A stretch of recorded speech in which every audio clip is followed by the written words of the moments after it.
अयाज सादिक साहब वहां पे देख रहे हैं ना मामला। तो जो मुज़ाकराती कमेटी इमरान खान साहब की मुलाकात नहीं करवा सकती उनकी मुज़ाकराती कमेटी से, वो मुतालबात कैसे मंजूर करवाएगी? उनका तो मैंडेट ही कोई नहीं है।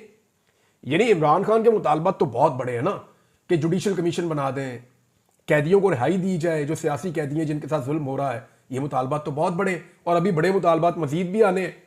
तो मामला यह है कि जो कमेटी मुलाकात नहीं करवा सकती, वो कमेटी मुज़ाकरात के नतीजे पे अमल दरामद कैसे करवाएगी? तो यहां से आपको समझ आ जानी चाहिए कि इनके पास मैंडेट कोई नहीं है। जिनके पास मैंडेट है वो मखमसे में फंसे हुए कि करना क्या है। अब फंस कहां गए हैं, जरा ये खबर आप ले लें, जो बड़ी खबर मैंने आपको शुरू में बताई।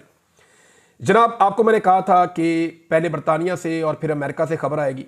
तो बरतानिया वाली खबर सबसे पहले आ गई है 15 तारीख को, ये बुध का दिन होगा, और 15 जनवरी को एक खबर है कि शाम 5 बजे से लेकर 6:30 बजे तक बरतानिया में एक मीटिंग होने जा रही है पार्लियामेंट के अंदर, और उसके अंदर ब्रीफिंग होगी किन मामलात के ऊपर। ये अब मामलात मैं आपके सामने रखने लगा हूं। ये फ्रेंड्स ऑफ डेमोक्रेटिक पाकिस्तान, ये एक तंजीम है और ये सिविल सोसाइटी की तंजीम है। ये पाकिस्तानियों ने वहां पे एक तंजीम बनाई हुई है। एक्चुअली एक बड़ी तंजीम है जिसका नाम है पाकिस्तान वर्ल्ड अलायंस, PWA। इसके अंदर कुछ और तंजीमें भी काम करती है। तो यूरोप में एक बड़ी मुतहर्रिक तंजीम है जो खासतौर पे यूके में, फ्रेंड्स ऑफ डेमोक्रेटिक पाकिस्तान। मेरी इनके लोगों से बात हुई है, इन्होंने बताया जी कि शाम 5 बजे से 6:30 बजे तक एक ब्रीफिंग होगी, और ये पार्लियामेंट के अंदर ब्रीफिंग होगी, और इसके अंदर जो चीजें डिस्कस होने जा रही हैं वो पाकिस्तान के अंदर रहने वाले हुक्मरान तबके के लिए बड़ी खौफनाक है।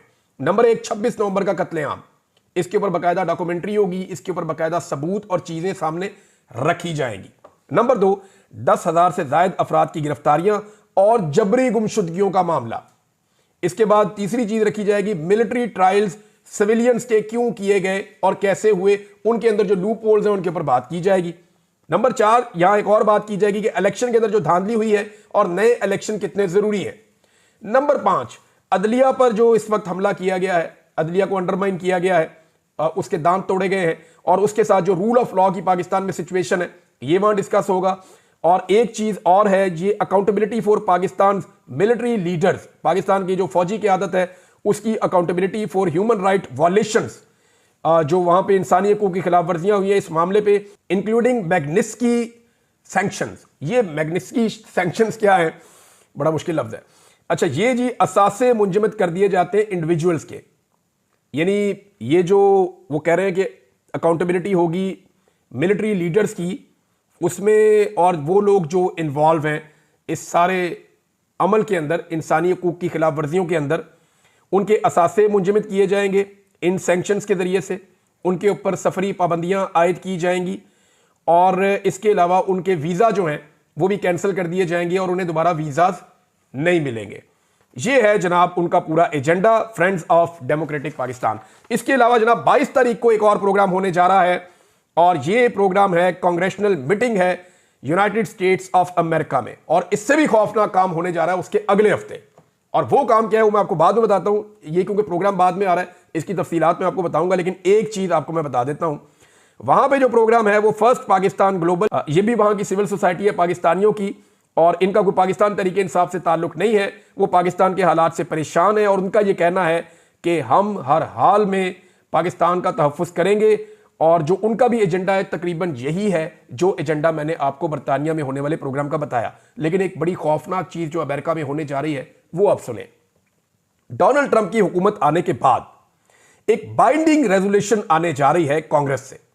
ये जो बाइंडिंग रेजोल्यूशन होती है ना, ये जब पास हो जाती है तो इसकी मंजूरी के बाद जो अमेरिका का स्टेट डिपार्टमेंट है, आप ये समझे उनके लिए कानून बन जाता है कि इस करारदाद के ऊपर अमल दरामद उन्होंने करना ही करना है।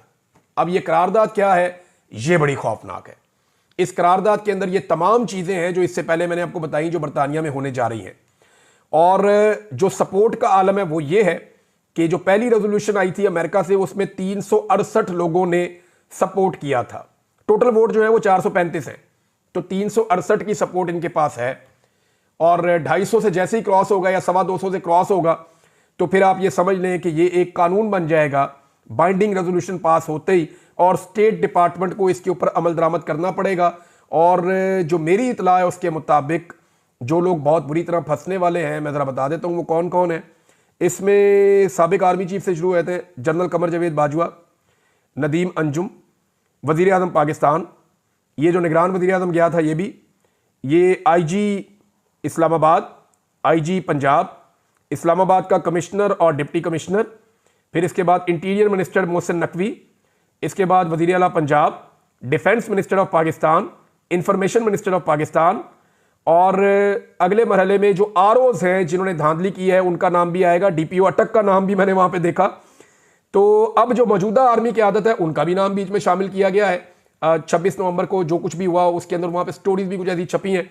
अब उनका यह मानना है कि ये इंसानियों की जो खिलाफ वर्जियां हुई हैं, जो सारा कुछ हुआ, इसके लिए ये सारे लोग जिम्मेदार हैं। अब इनके ऊपर जो वहां पे वो पाबंदियां लगवाना चाहते हैं वो एग्जैक्टली वही है कि इनफरादी पाबंदियां। इन पाकिस्तानियों ने एक चीज की है और बड़ा जोर देकर दोनों ग्रुप्स ने मेरे साथ ये बात की है कि हम नहीं चाहते कि पाकिस्तान के ऊपर कोई पाबंदी लगे। हमारे इन अमाल के नतीजे में जो कुछ भी हम करने जा रहे हैं पाकिस्तान के खिलाफ हम कुछ नहीं करना चाहते। हम इस बात के ऊपर जोर दे रहे हैं बरतानिया में भी और अमेरिका में भी कि पाबंदियां सिर्फ उन शख्सियात पर लगाई जाएं जो पाकिस्तान में इंसानी हकूक की खिलाफ वर्जियां, इलेक्शन चोरी करना, जबरी गुमशुदगियां, जुल्म, तशद्दुद और कत्ले आम के अंदर जो लोग शामिल हैं। ये इन्होंने जोर देकर जो दोनों ग्रुप्स हैं उन्होंने मुझे कहा है। अब इसकी मजीद तफसीलात मैं आपको बताऊंगा, लेकिन आमिर मुगल साहब ने एक ट्वीट किया, मैंने उसको पढ़ा, लेकिन उससे पहले जो है बीबीसी की एक खबर है वो मैं आपको बता देता हूं कि पाकिस्तान में इस वक्त सिचुएशन क्या है और हमारी जो है वो तवज्जो कहां पे है। ये जो अब खबर आई है वो ये है कि लकी मरवत में एटॉमिक एनर्जी कमीशन के 16 मुलाजमीन जो हैं उन्हें अगवा किया गया और उनमें से 8 को अल्हम्दुलिल्लाह बाजियाब करवा लिया गया है। दीगर की बाजियाबी के लिए इलाके में ऑपरेशन जारी है।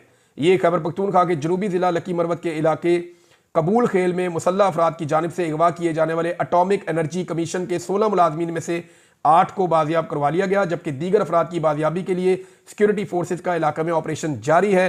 वहाँ पे बड़ी मेहनत करके 8 बंदे तो निकाल लिए, बाकी लोग भी अल्लाह करे वो मगवी जो है वो बाजियाब हो जाए। अभी तक की इतला जो है मैंने आपके साथ शेयर की है। इसके ऊपर जो है वो आमिर मुगल साहब ने, जो पाकिस्तान तहरीक इंसाफ इस्लामाबाद के सदर हैं, उन्होंने एक बड़ा दुखी किस्म का ट्वीट किया है। वो ये कहते हैं कि हम अलीमा खान का व्हाट्सएप हैक करने में मसरूफ़ रहे, उधर से वो हमारे 16 एटॉमिक एनर्जी के मुलाजमीन की रैकी में मसरूफ़ रहे। नतीजा ये निकला कि हमने एक पपेट से अलीमा खान के खिलाफ प्रेस कॉन्फ्रेंस करवा दी और दूसरी तरफ नतीजा ये निकला कि उन्होंने हमारे 16 मगवी एहलकारों से रहम की अपील की प्रेस कॉन्फ्रेंस करवा दी। माशाल्लाह, सुभान अल्लाह, अल्लाहू अकबर। ये जी आमिर मुगल साहब का ट्वीट है, मैंने आपको पढ़ के सुनाया। लोग बेचारे दिल दुखे हैं, वो ऐसी चीज़ें कहते हैं। हमारी देखें तरजीहात क्या है। अफगानिस्तान से एक खबर आई है, ये खबर मैं आपको बता देता हूं कि Taliban calls India a significant regional partner after officials meet. Dubai के अंदर जनाब मुलाकात हुई है और ये मुलाकात हुई है सीनियर ऑफिशियल्स जो हैं जो काबुल से गए दुबई में, और जो इंडिया के एक सीनियर ऑफिशियल हैं यानी Indian foreign secretary Vikram Misri, इनकी मुलाकात हुई है तालिबान के फॉरेन मिनिस्टर आमिर खान मुत्तकी से, और ये दुबई के अंदर मुलाकात हुई है। और अफगानिस्तान ने भारत के साथ कुर्बतें बहुत बढ़ा दी हैं। देखें, अब आप अंदाज़ा करें कि ये कितना अच्छा मौका था कि पाकिस्तान अफगानिस्तान के साथ अपने बेहतरीन ताल्लुकात रखता और अपना जो ये वाला बॉर्डर है इसको पूरे को सिक्योर कर लेता। पाकिस्तान को टोटल 4 मुल्कों के बॉर्डर लगते हैं, चाइना, इंडिया, अफगानिस्तान और ईरान। चाइना के अलावा बाकी 3 के साथ आपके ताल्लुकात ख़राब हैं। चाइना के साथ भी आपके मामला जिस नौयत के हैं आपको आने वाले वक्त में पता चल जाएगा। अब अफगानिस्तान का जो बॉर्डर है वो 6 मुल्कों के साथ लगता है। अफगानिस्तान के ताल्लुकात सिर्फ पाकिस्तान के साथ क्यों खराब है? मसला हमारी पॉलिसी में है ना। फिर देखें, अफगानिस्तान के साथ चाइना लगता है, ताजिकिस्तान, उज्बेकिस्तान, तुर्कमानिस्तान, ईरान, इनके बॉर्डर भी लगते हैं, वहां तो कोई फड्डा नहीं है। बल्कि अब इंडिया और चाइना ट्रेड करेंगे चाबहार की बंदरगाह से, जिसको इंडिया सपोर्ट कर रहा है ईरान को चाबहार पे बंदरगाह बनाने के लिए। वो समंदर के रास्ते ट्रेड कर रहे हैं पाकिस्तान को अवॉइड करके। पाकिस्तान के लिए बड़ी अपॉर्चुनिटी थी कि India, Pakistan, Afghanistan, central Asia, Iran, ये सारे ट्रेड करते, लेकिन पाकिस्तान अपनी पॉलिसीज की वजह से हमेशा पीछे रह जाता है या अकेला रह जाता है। हमने अफगानिस्तान के साथ अभी अपने ताल्लुकात खराब किए। हमारा कोई वजीर खारजा अफगानिस्तान नहीं जाता, कोई जाके उनके साथ मुज़ाकरात नहीं करता, कोई उनको सपोर्ट नहीं करता, कोई उनके साथ बात नहीं करता। जैसे ही हुकूमत में आते हैं एक दूसरे के ऊपर ब्लेम करते हैं और उनके साथ झगड़े वाली कैफियत बनाते हैं। फायदा इंडिया ने उठा लिया। अब इंडिया को आपसे लड़ने की जरूरत नहीं है, वो यहां से आपके ऊपर दबाव बनाकर रखेगा। ये एक अजीबोगरीब सिचुएशन हमारे लिए पैदा हो गई है। और मैं आपको ये बताता हूं कि काबुल से कंधार का रोड जो पहले चंद घंटों का होता था और इस पर बड़ी डेवलपमेंट की गई थी अमेरिका की जानिब से, इंडिया ने बहुत सारे रोड इंफ्रास्ट्रक्चर्स बनाए थे अफगानिस्तान में, क्योंकि उसे पता था कि फ्यूचर के अंदर जो ट्रेड होगी, काबुल तक जो सामान आएगा या आगे जाएगा सेंट्रल एशिया में, उसको चाबहार की बंदरगाह को इस्तेमाल करना है जो ईरान वाली है। अगर आप मैप के ऊपर देखें तो अभी इस वक्त मैं आपको सिचुएशन बता देता हूं कि तालिबान ने इस रोड को इतना ज्यादा तोड़ दिया था ताकि ये ट्रेड ना हो सके, इंडिया को फायदा ना हो, इतना ज्यादा तोड़ दिया था कि 4-5 घंटे का रास्ता जो है वो 16-15 घंटे तक पहुंच गया था।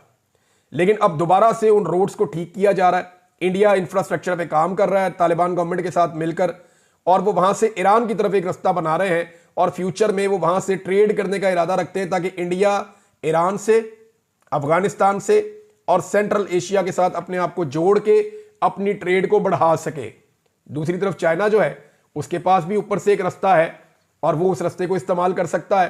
पाकिस्तान बीच में कहां गया, ये पाकिस्तान की पॉलिसी जाने और पाकिस्तान जाने। मेरे ख्याल में हमने अपनी इस पॉलिसी से खोया है, हमने हासिल कुछ नहीं किया। खबरें और भी हैं लेकिन वक्त खत्म हो गया। अब तक के लिए इतने, अपना ख्याल रखिएगा, अपने इस चैनल का भी। अल्लाह हाफिज।